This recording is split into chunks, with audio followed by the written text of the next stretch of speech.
Assalamualaikum warahmatullahi wabarakatuh. Salam Om Swastiastu, Namo Buddhaya, salam kebajikan Rahayu. Sebelumnya yang terhormat Bapak Puji, selaku Bapak dosen pengampu mata kuliah teori akuntansi, serta teman-teman kelas 2023B yang berbahagia.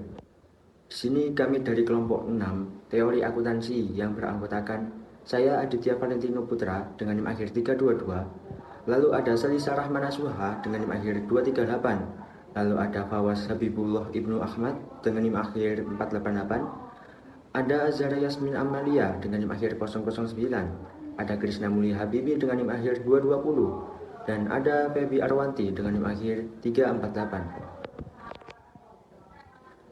Izinkan kami untuk mempresentasikan hasil diskusi kami terkait materi pertemuan 11 teori akuntansi yang berjudul Prediksi Reaksi Pasar Penelitian Berbasis Pasar dalam Akuntansi. Untuk materi yang pertama akan disampaikan oleh rekan saya. Untuk Fawas Habibullah Ibnu Ahmad, waktu dan tempat kami persilahkan. Prediksi dari suatu peristiwa ekonomi, yaitu definisi dari peristiwa prediksi suatu ekonomi itu yaitu memprediksi peristiwa ekonomi dalam akuntansi yang bertujuan untuk mengevaluasi kemampuan data akuntansi dalam memproyeksikan berbagai macam peristiwa yang benar-benar terjadi di masa depan. Peristiwanya itu meliputi beberapa hal, yaitu yang pertama itu kebangkitan perusahaan, lalu ada perubahan laba dan arus kas, lalu ada merger dan akuisisi untuk eh, restrukturisasi. Lalu yang terakhir ada kinerja keuangan masa depan. Lalu yang berikutnya ada prediksi yang akurat terkait dengan proses pengambilan keputusan oleh manajer, yaitu untuk perencanaan dan pengendalian. Lalu ada investor untuk pengambilan keputusan dan investasi. Lalu yang terakhir ada kreditur untuk penilaian resiko kredit. Berikutnya adalah metode yang digunakan, yaitu analisis direct waktu. Itu ada tiga hal. Yang pertama itu memprediksi laba masa depan ya berdasarkan pola masa lalu. Lalu yang kedua ada contoh model moving average atau auto autoregressive model musiman.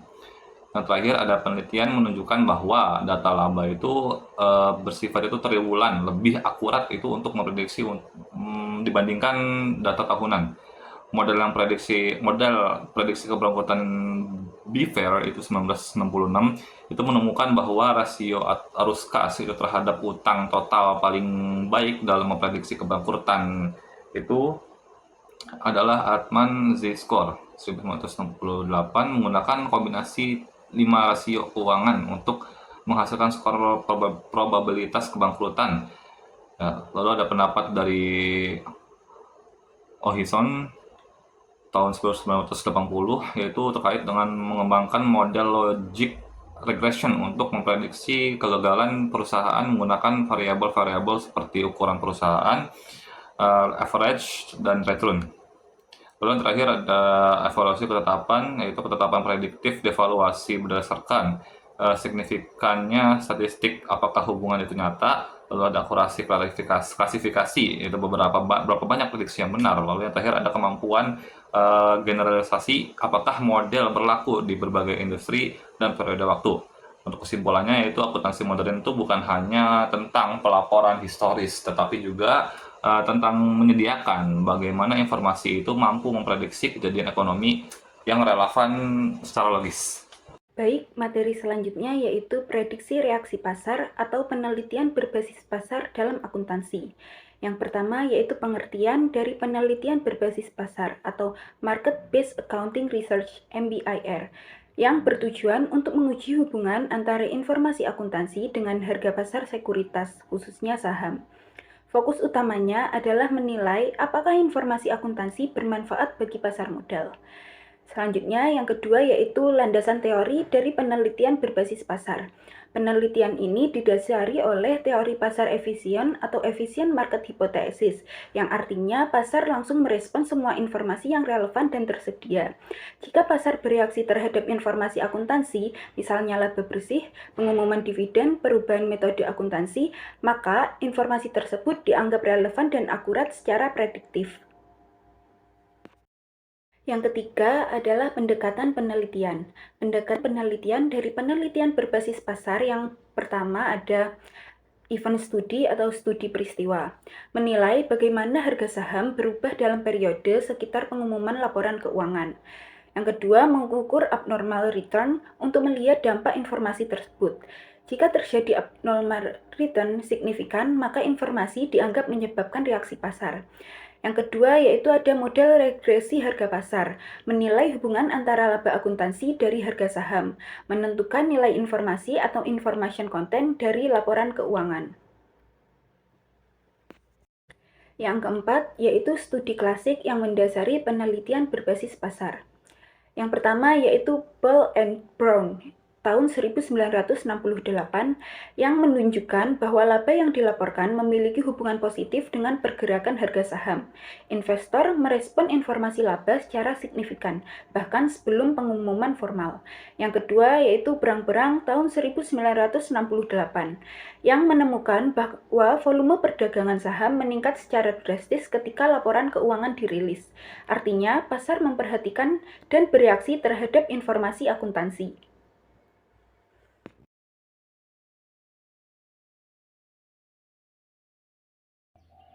Oke, untuk pembahasan kita yang selanjutnya yaitu tentang ukuran ketepatan prediksi reaksi pasar. Yang pertama yaitu seberapa besar korelasi antara data akuntansi dan harga saham. Yang kedua, apakah reaksi pasar terjadi segera dan signifikan setelah informasi diumumkan. Yang ketiga, apakah data akuntansi mengandung nilai relevan untuk penilaian saham. Untuk kesimpulannya dari penelitian berbasis pasar dalam akuntansi yaitu ketepatan prediksi reaksi pasar menunjukkan bahwa informasi akuntansi mempengaruhi keputusan investor dan karenanya merupakan alat yang berguna dalam pengambilan keputusan ekonomi di pasar modal. Pembahasan kita yang selanjutnya yaitu tentang pendekatan positif dalam akuntansi. Pendekatan positif dalam akuntansi merupakan suatu cara pandang yang bertujuan untuk menjelaskan dan memprediksi perilaku aktual para pelaku dalam sistem akuntansi, termasuk manajer, auditor, dan penyusun laporan keuangan. Tidak seperti pendekatan normatif yang membahas apa yang seharusnya dilakukan, pendekatan positif justru meneliti apa yang sebenarnya terjadi di dunia nyata.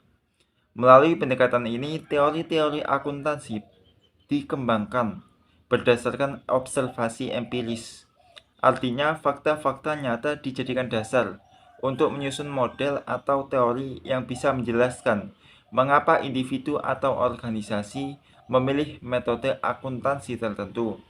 Sebagai contoh, pendekatan ini akan mempelajari mengapa manajer memilih metode depresiasi tertentu berdasarkan insentif kontraktual yang mereka miliki. Pendekatan ini juga merupakan dasar dari positive accounting theory yang dikenakan oleh Watts dan Zimmerman yang menyatakan bahwa pemilihan kebijakan akuntansi sangat dipengaruhi oleh motivasi ekonomi individu atau kelompok tertentu. Dalam kerangka ini, akuntansi menjadi alat untuk menyeimbangkan kepentingan berbagai pihak dalam perusahaan. Hipotesis perataan laba. Hipotesis perataan laba merupakan bagian penting dari studi perilaku dalam akuntansi yang menyatakan bahwa manajemen seringkali berupaya untuk menstabilkan angka laba yang dilaporkan dari tahun ke tahun. Tujuannya agar laporan keuangan terlihat stabil dan mengurangi persepsi risiko dari pihak eksternal seperti investor, kreditor, atau analisis keuangan. Tindakan perataan laba ini bisa dilakukan melalui dua cara. Yang pertama dengan cara perataan nyata atau real smoothing, di mana manajer melakukan penundaan atau percepatan aktivitas operasional seperti produksi atau penjualan. Lalu yang kedua dengan cara perataan buatan, yang manipulasi terhadap angka-angka dalam laporan keuangan melalui kebijakan akuntansi seperti estimasi cadangan, piutang, atau pengakuan pendapatan. Menurut teori tindakan perataan ini dapat memberikan keuntungan jangka pendek dalam menciptakan persepsi positif, tetapi dalam jangka panjang dapat menimbulkan risiko terhadap transparansi dan akuntabilitas laporan keuangan. Oleh karena itu, standar akuntansi mencoba membatasi ruang gerak untuk praktik-praktik seperti ini. Selanjutnya, Manajemen laba. Manajemen laba adalah suatu tindakan yang dilakukan oleh manajer perusahaan untuk mempengaruhi angka laba dalam laporan keuangan dengan cara memilih kebijakan akuntansi tertentu atau mengatur waktu transaksi bisnis. Tujuannya bisa bermacam-macam, mulai dari mendapatkan bonus basis kinerja, memenuhi ekspektasi pasar, hingga mempengaruhi nilai saham perusahaan. Bentuk manajemen laba dapat diklasifikasikan ke dalam dua kategori utama, yaitu opportunity, di mana manajer bertindak demi keuntungan pribadi atau kelompok tertentu, seringkali dengan mengabaikan kualitas informasi. Yang kedua, informative earning management, yang dimaksudkan untuk menyampaikan informasi lebih akurat terkait prospek keuangan perusahaan di masa depan. Tindakan ini seringkali sulit dideteksi secara langsung karena berada dalam ruang kebebasan yang diberikan oleh prinsip akuntansi. Namun demikian, regulator dan standar terus berupaya untuk membatasi praktik ini. Di mana seluruh aset dicatat berdasarkan nilai perolehan. Namun dalam perkembangannya muncul paradigma baru seperti fair value accounting yang mencerminkan nilai wajar berdasarkan kondisi pasar teknik terkini. Perubahan paradigma seringkali dipicu oleh krisis inovasi teknologi atau tekanan dari lingkungan sosial dan politik.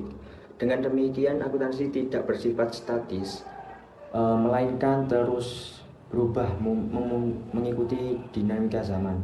Memahami akuntansi sebagai paradigma memungkinkan kita untuk melihat bahwa standar dan praktek akuntansi selalu berada dalam pengaruh kekuatan eksternal yang luas, bukan sekedar keputusan teknis. Mungkin itu yang bisa kelompok kami sampaikan, kurang lebihnya kami mohon maaf. Terima kasih atas perhatiannya. Kami akhiri, wassalamualaikum warahmatullahi wabarakatuh.